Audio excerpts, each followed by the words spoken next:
Alright, masks. So let's talk about the basics. Let's talk about masks and how they can work for you.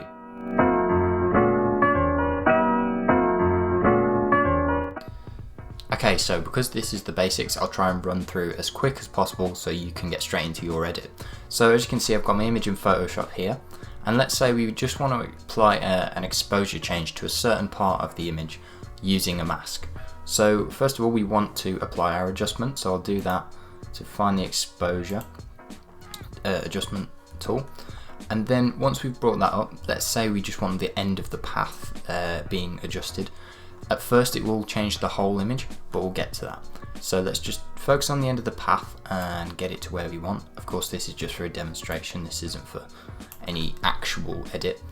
And let's say we're happy with that. Now we click this little icon here and then click invert. So now our mask has been totally covering up the adjustment we've made using the exposure. So it's essentially back to the original image before we added this adjustment. So we choose the brush tool and then get it the size we want. Let's just, I don't know, make it about that. And as I start to paint, it will be quite subtle, but you can start to see the difference it makes in showing through the adjustment we've put on. Now, to show this more clearly, if you focus on the icon for the mask down here, and as I start to paint, watch the white spots show up. And those white spots are essentially where the mask is allowing the adjustment to be shown through. And therefore you can see how we can use masks to only allow the adjustments to be shown in certain areas.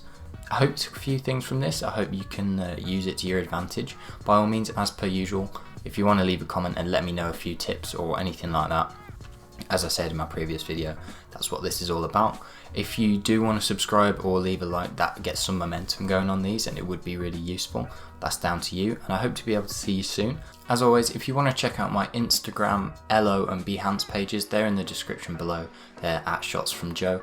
And yeah, thank you very much for watching.